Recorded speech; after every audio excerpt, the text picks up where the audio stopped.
All right, so we're looking at week 4 now. Week 4 is your assessment. So basically, we are going to see how well you understand Unit 3 this week. For your assessment, there's going to be two parts to it. The first part is a project. The second part is an MCQ. For the project, I'm going to go through some important things that you need to know. So the first thing that you should do when you're going to code your project, you need to make sure that you're on Unit 3, make sure that you're on Lesson 7, and also make sure that you are on Level 3, which says Submit Your App. When you are here, you'll see that you have your UI controls, your variables, your functions, math, all that stuff. So you can drag this stuff in, you can use text mode. You are going to build your app on this level. When you're done, you're going to run it and then make sure that you click finish. That is what allows me to see your project so I can grade it. There is one thing that this project requires that I have not really gone over yet. We will get into the rubric in a minute, but one of the items says that you have to have 3 screens on your app that you're going to turn in. So just know, this kind of entire white area here, this is your screen. You can see that by default it's called Screen 1. So let's just say that I was in design mode and I'm going to add a button to this screen. The requirement is that you have 3 screens. So while you're in design mode, on this screen drop down, there is an option to add a new screen. So it will add screen 2 for you, where maybe I'm going to have, a chart. And then I could add another screen, which would be screen 3, where I could add a drop down. All right, so now I have screen 1, 2, and 3. So that is how you add new screens to your app. You will then add your code to move users back and forth based on what they're doing. But I wanted to make sure that I showed that to you.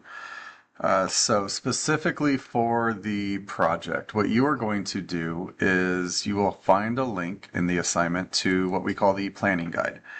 All right, the planning guide is something that you're going to have to fill out in full. We use planning guides for a few reasons. One, it kind of helps us outline our app's functionality.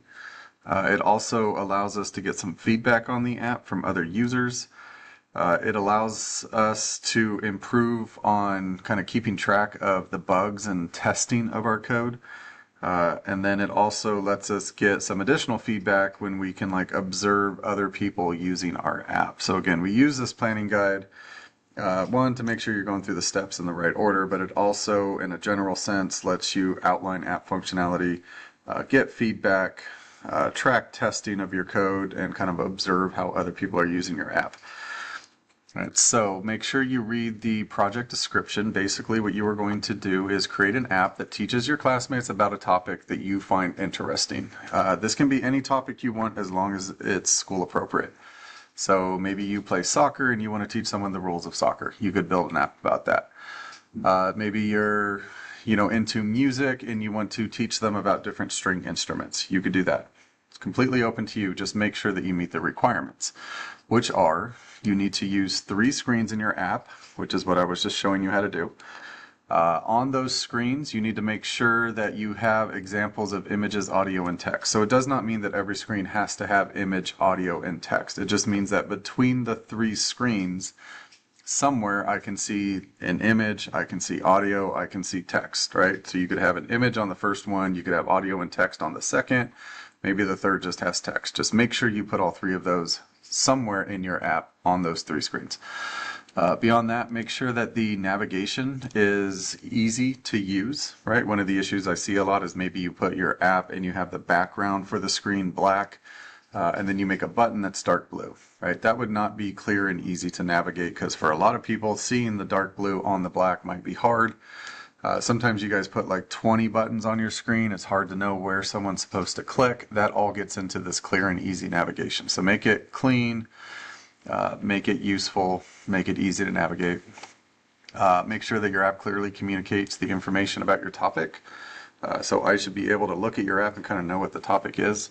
And then lastly, in that code, make sure that it's free of errors or warnings. So when I run your app in code.org, I should not see those yellow triangles. I should not see those red squares. And if I click a button, I should see some sort of output from that. Otherwise, that would technically be considered a logic error.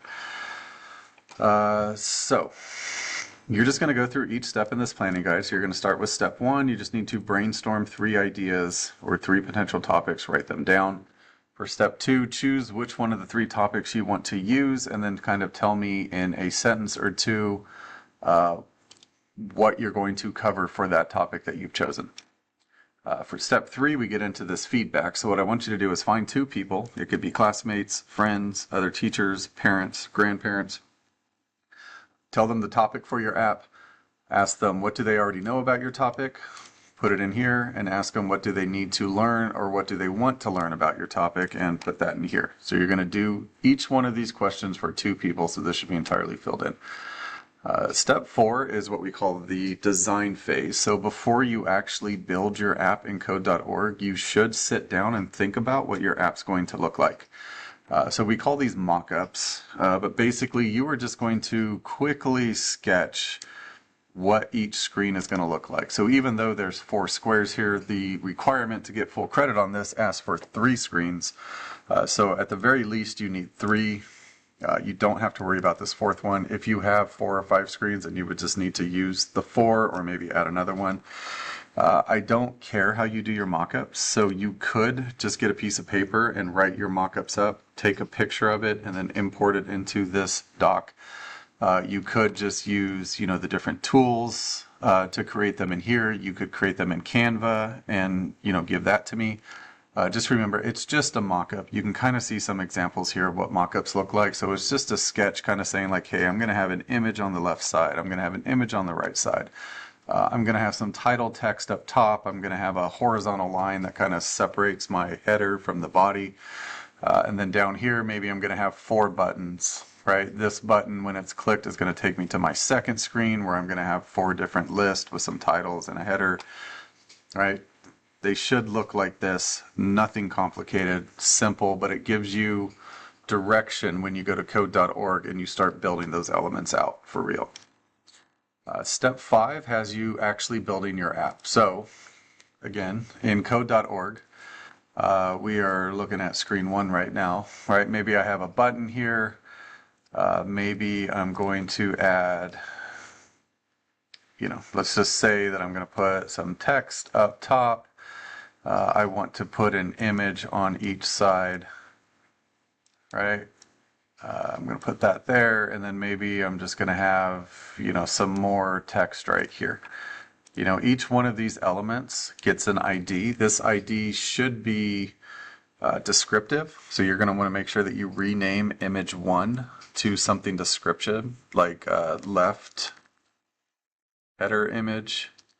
Maybe this would be your right header image. All right, just give them descriptive names. I did give you guys that ID document on Canvas during week 3 to kind of describe the importance of this ID, so you should have read that and kind of know what I'm getting at here. My reason for bringing it up right now is any of these elements that you add, they're all going to have their own ID. You need to list those IDs in this chart.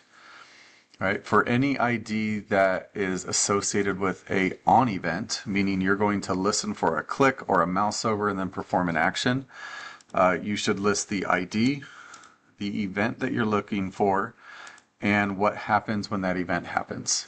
Right? If it's just an image that's not going to be clicked, just tell me the element ID. You can leave these blank. If it's tied to an on event, tell me the element ID, the action that you're listening for, and what's going to happen when that event occurs. Again, this is to help us plan for our app. So we're kind of writing down what we're going to do so that when we get to code.org, we know what we need to do. Once you got your app built, you're going to start the testing and feedback phase. So you should test your app, make sure it works. And then again, you're going to have to find 2 people, friends, classmates, teachers, parents, grandparents, siblings. Put the person's name here. Make sure you get an answer for each one of these questions for each person that you get the feedback from. All right, so one is, what are some things that could be improved based on you watching them use the app? And then ask them specifically, what are some improvements that you think I should make? All right, so kind of 2 parts. Watch them use it, see what they struggle with, add that here. Second, ask them and put their feedback there. With those or I should say 4 different feedback options that you get. Choose one to actually implement in your app.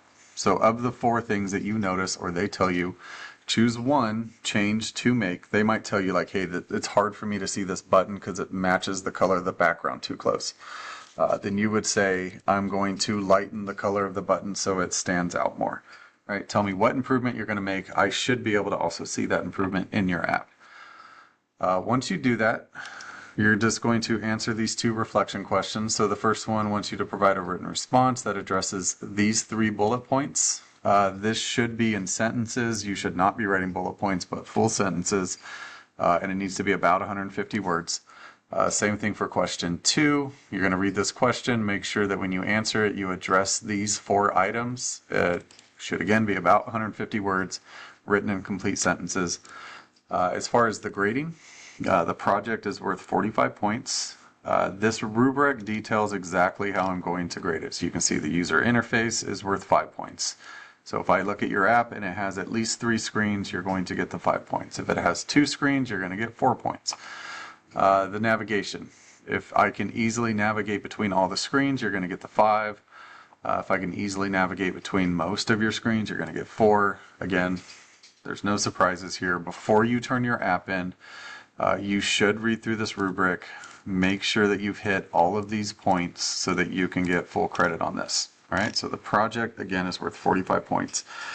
Once you're done with your project, that's where you're going to run it. Make sure all your errors are gone. You're going to get a finish button down here. Once you click that, you'll confirm that you want to submit it. Then I will get it and see it.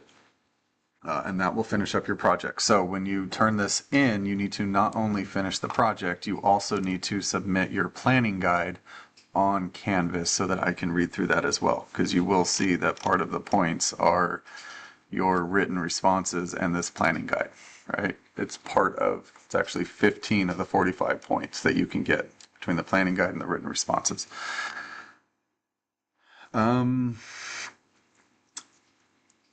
The second assessment that you're going to have this week is a multiple choice exam. That will be open to you on Canvas. It's going to open up Monday at 8:30 in the morning, and it's going to be available through Sunday at 11:59 p.m. So somewhere this week you need to finish the multiple choice test. It is 10 questions. Each question's worth 2 points, so the multiple choice exam is worth 20 points total. One other thing that I wanted to show you. We did not talk about this, but there's 2 ways that we can look at our code. So this code that you're looking at right now, you'll notice there's no on events in here, right? It's basically just console logs. We call this sequential code. So when we say code is sequential, we mean it is just going to run line by line in order from start to finish. Right, so each line runs, it's executed, it finishes, it moves to the next one, from line 1 to line 9. Sequential code. There is another type of code, we call it event-driven code, and that is those on events.